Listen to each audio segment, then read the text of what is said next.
Good afternoon and welcome to everybody to the front desk. We've got another exciting edition in store for you today. We're all aware of the Comair saga that happened and the challenges that faced Comair. That left a lot of people asking many questions about the industry and the future of airline travel. Joining me today is Dr. Joachim Vermooten, who is an independent consultant that specializes in the airline industry and airline travel, and he's going to be discussing some of these issues. Joachim, thank you for joining us.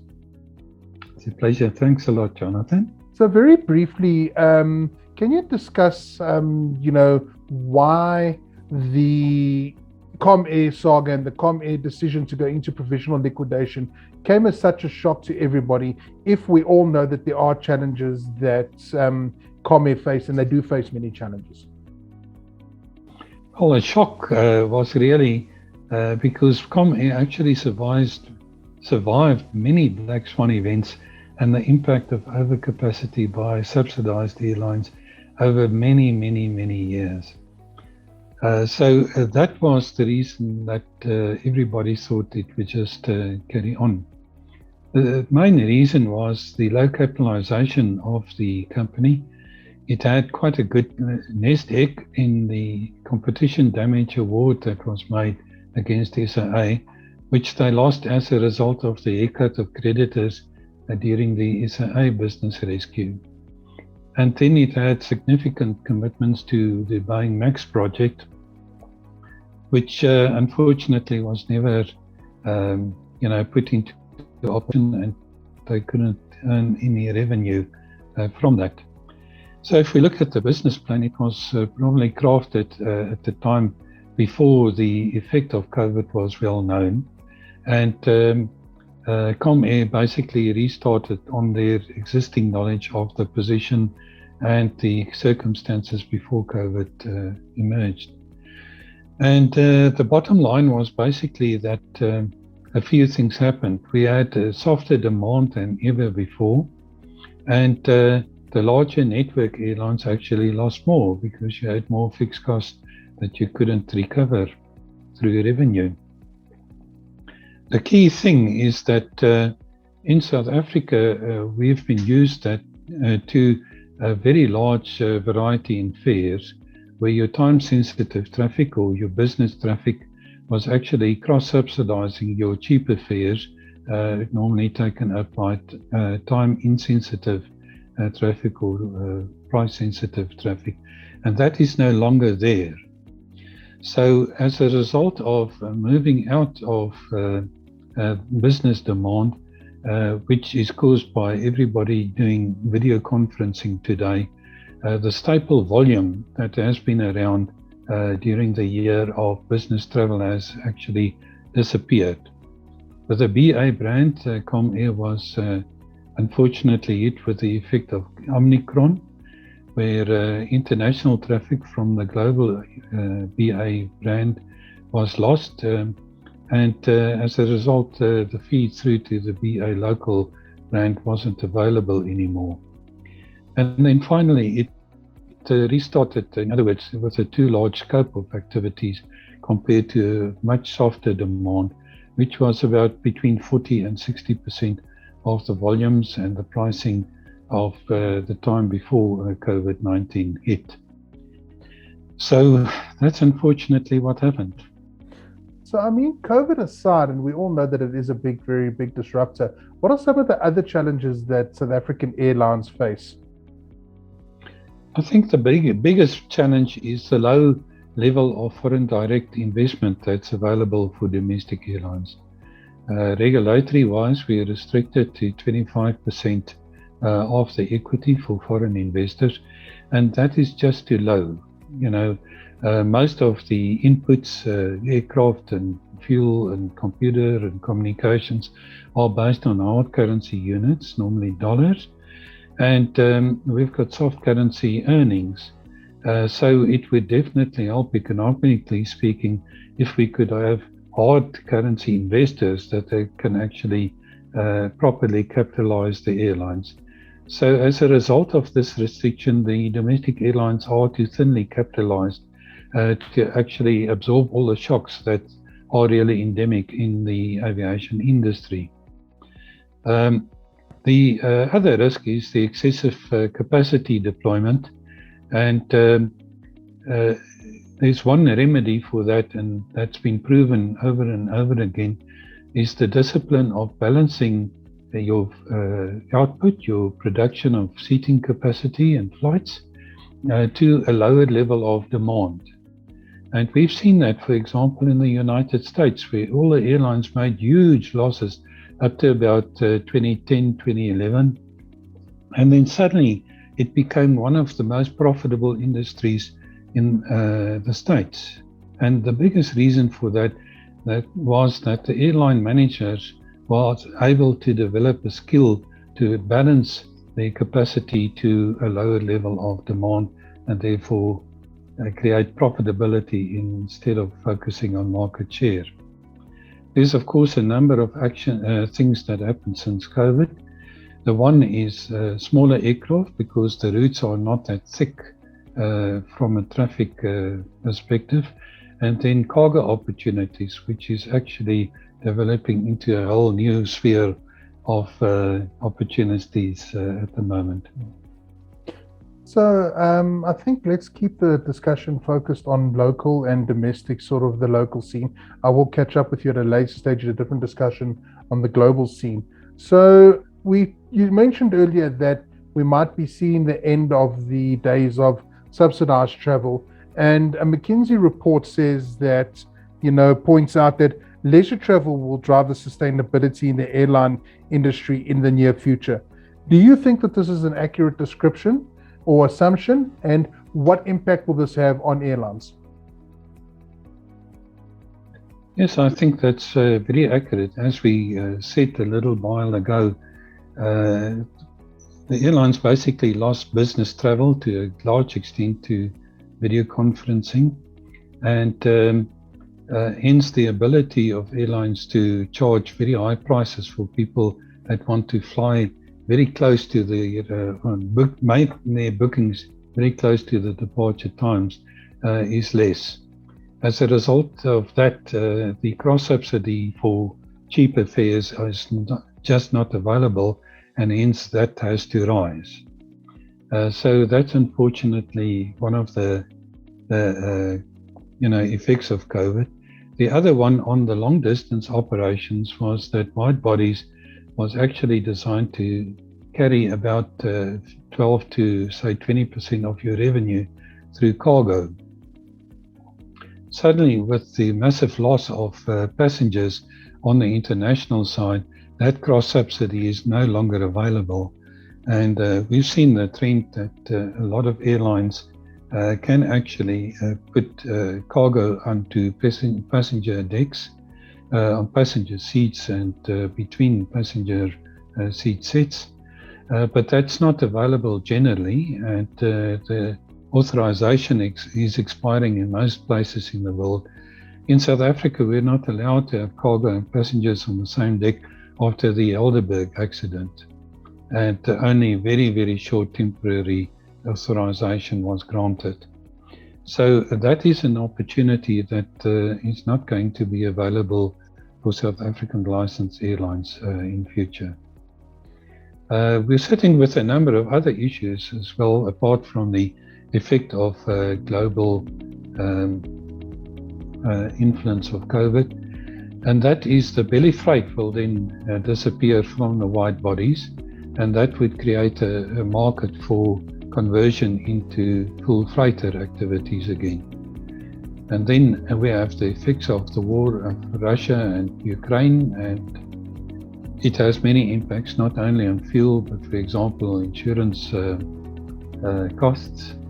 And then we're sitting with the lingering threat of climate change and the deadlines that have been agreed to, which suddenly seems to be upon us, and you see a very large scrambling for the four types of activities that can be undertaken, but especially on fuel, sustainable fuels, which is going to be very small, but hydrogen, ammonia, and hydrogen batteries, that type of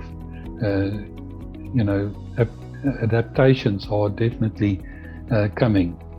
So those are some of the challenges that South African airlines face in conjunction with those overseas. So now, looking at going back to the pricing issue, if we're assuming that leisure is going to drive the travel or drive the future of airline travel for the immediate future, while we sort out the whole Zoom story and online conferencing, and I'm saying I'm speaking and mentioning this while we're busy having a Zoom conference ourselves. So if we're assuming that this is going to be the case, and you would assume that then if you don't have business travelers, the subsidization of those tickets is going to then be falling away, and that ticket prices will increase. But what are the dangers of pricing yourself out of the market, out of consumers? Consumers are under pressure. Discretionary spending is under pressure. Will they risk putting themselves into financial distress by pricing themselves out of the markets? Well, it's not a question of pricing yourself out of the market. Unfortunately, the costs have actually increased, and the ability of airlines to actually distribute that cost in terms of pricing has reduced. So you don't have the wide scale of pricing that you used to have in the regulated market. It's much narrower and therefore generally more expensive. Ultimately, the absolute pricing of transport and air transport is a factor for, creating growth and so on in the market. But we feel that ourselves at the moment with the high prices of diesel and petrol in our own vehicles. So, and that's just a mirror of it affecting the airline industry. So before we go on to what you think the future outlook is going to be, and just putting everything together, it seems like it's going to be a little bit of a shaky future outlook.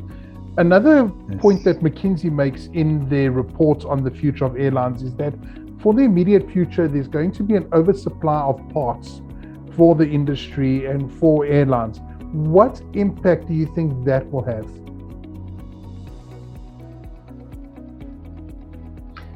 Well, those parts are not, generally the aircraft and components and engines that are available, especially long-haul equipment.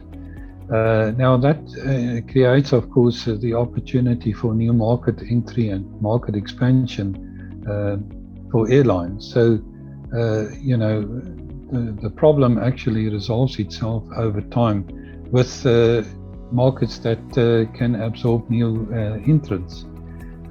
In 2021, we've had 38 new airlines start up and actually looking very sustainable.